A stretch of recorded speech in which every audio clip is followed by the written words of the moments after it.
everybody, what's up? In today's video, we're going to be talking about something that is not very commonly discussed, but I've realized recently is very, very, very important to talk about, which is how do we practice and play without a metronome? So if you've watched any of my videos, you've probably heard me say a bazillion times that you need to practice with a metronome. You need to practice in time. You need to practice with a metronome so that you can make sure that you're playing with good time and that you are just actually improving your rhythm. But there's one little caveat that I want to discuss, which is that, guess what? Even though we need to practice with a metronome in order to get our time better, well, at some point, we're gonna have to end up playing without a metronome. So how do we actually do that? The reason that I thought about this topic is because it's something that I've noticed in teaching lessons recently, where I've had some students who have been working on various concepts, whether it's soloing or learning songs, and they may have actually pretty good time when it comes to either playing with a metronome or, for that matter, playing a song like with a recording. But all of a sudden, if I ask that student to play whatever it is that they happen to be working on without a metronome, suddenly there's like this shift where now if they play without a metronome, their time's not that good. So let's say I'm playing like the song Back in Black. Well, somebody might be able to play that song pretty well if I threw on the recording, but now all of a sudden, like if they play it by themselves, they're going to be going like this.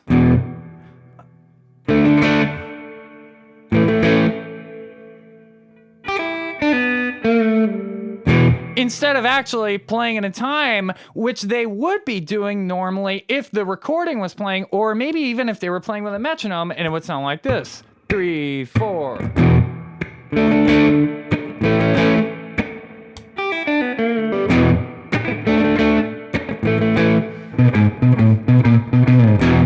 Right, so that was in time, and if someone was playing drums, they could hop right in and they could play with me and it would sound good. So why is this? Let's talk a little bit more about it. So first of all, when it comes to playing without a metronome, we have to recognize that we need to have the correct mindset.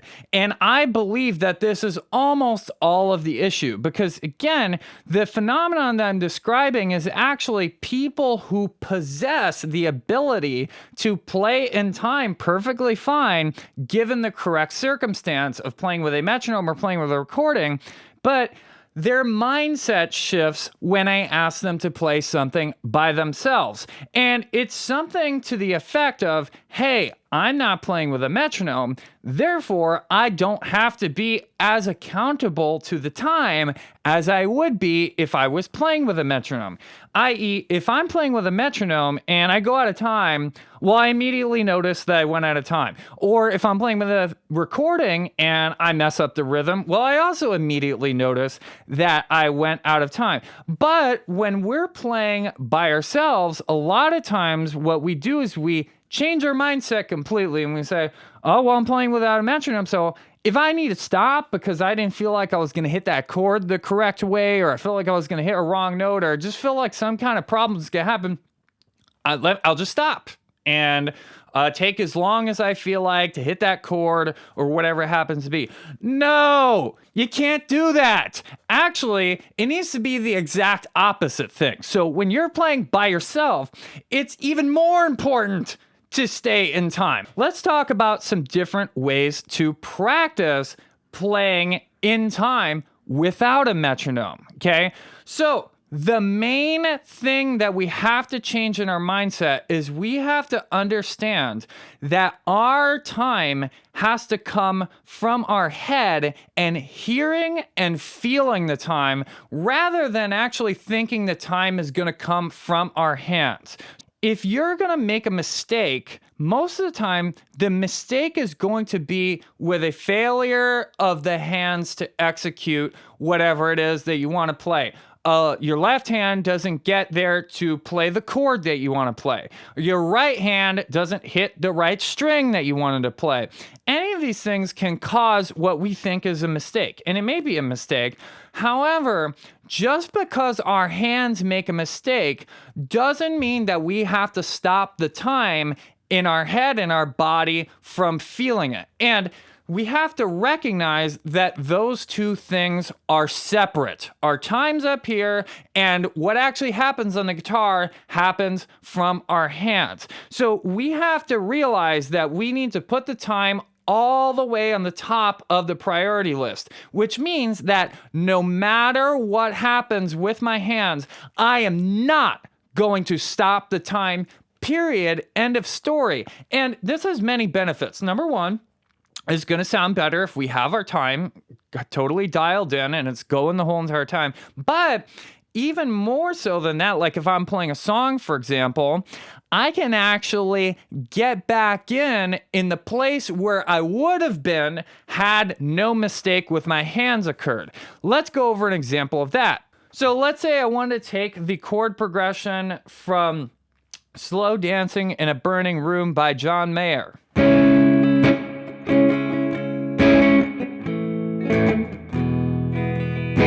Okay, cool. So it's C sharp minor to A to E. You don't have to worry about it right now. Let's say I'm going to make a mistake, quote unquote, on purpose, okay? First of all, before I even play, I'm thinking about the time. So the tempo in this particular progression is going to be 1, 2, 3, 4. And no matter what, I'm just keeping that going in my head. By the way, side note, it can be good to tap your feet as well.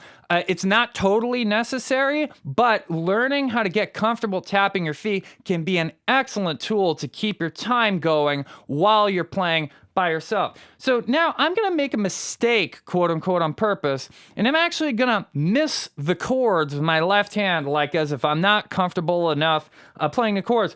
But I'm not going to stop the time, and I'm just going to simply come back in on the next chord where I should have been. So let's see what it sounds like. 3, 4.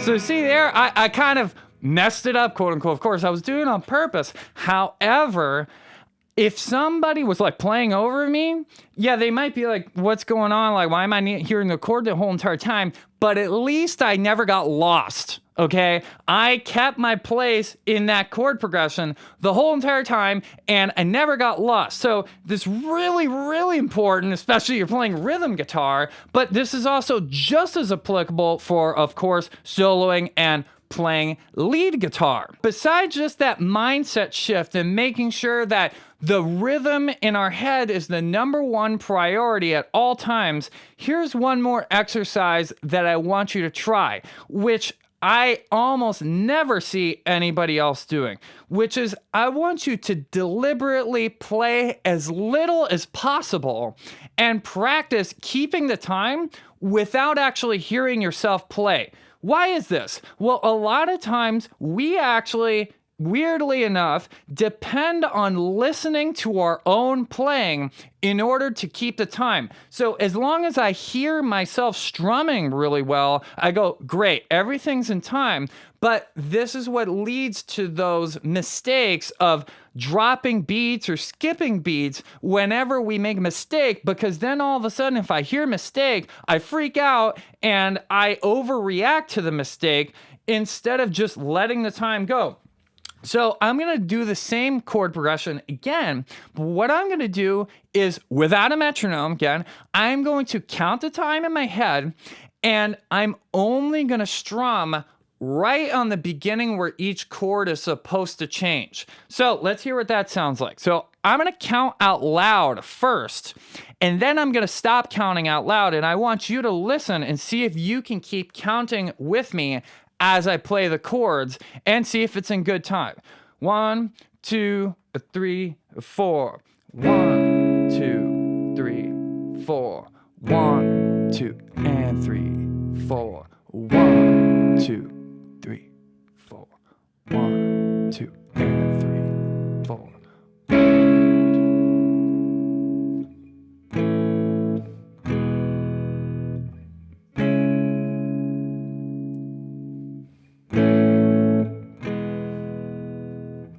So you should be able to feel the time through that. And I'm not depending on actually hearing myself strumming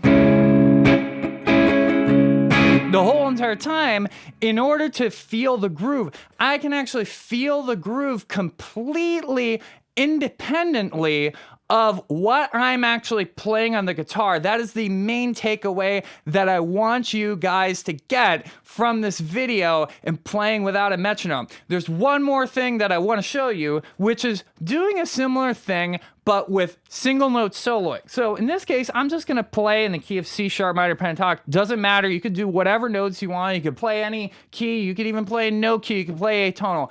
I don't care. What I'm gonna do now is I'm gonna play a solo and I'm gonna leave ridiculous amounts of space in the solo, but I'm going to keep time in between that space with no metronome and no other external reference of time.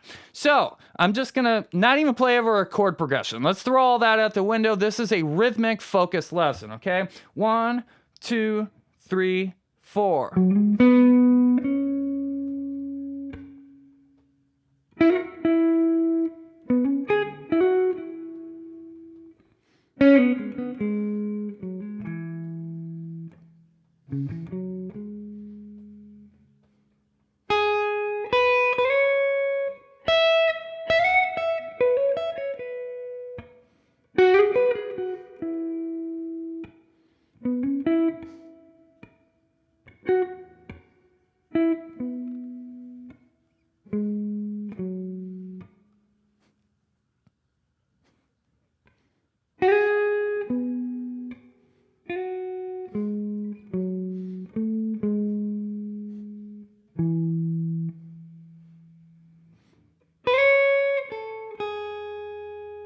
So you can see there, I was actually moving my head a little bit. So that's one thing I think is super important for feeling the time while you're playing without a metronome. And of course, even if you're playing with a metronome or you're playing with a recording, is using your body to feel the rhythm the whole entire time. And it gives you such a strong sense of rhythm while you're playing, even if you're taking a rest and leaving space. So all these things that I just showed you, most people are extremely uncomfortable doing them. And if you're very comfortable doing it, well, you're probably already a freaking pro musician. Okay, so good for you.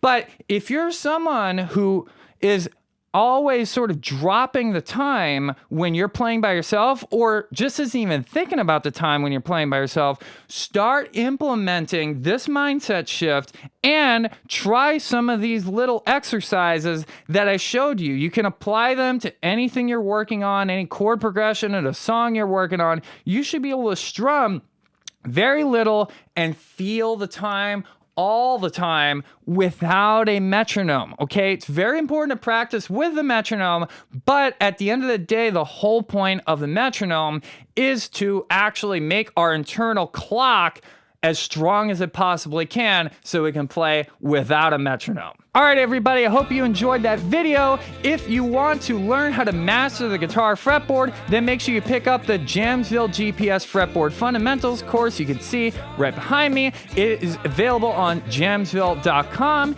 And make sure you like this video and subscribe to the channel. And as always, listen, learn, and jam.